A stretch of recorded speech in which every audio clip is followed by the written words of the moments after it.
Hi! In front of me is Samsung Galaxy Tab Active3 and today I would like to show you how you can rename it.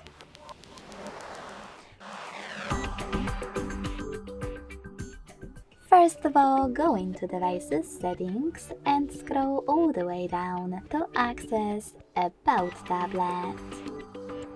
Now tap on Edit under Current Device Name and type in wherever you wish to. In my case, Sunny. When you're done, select Done in the pop-up.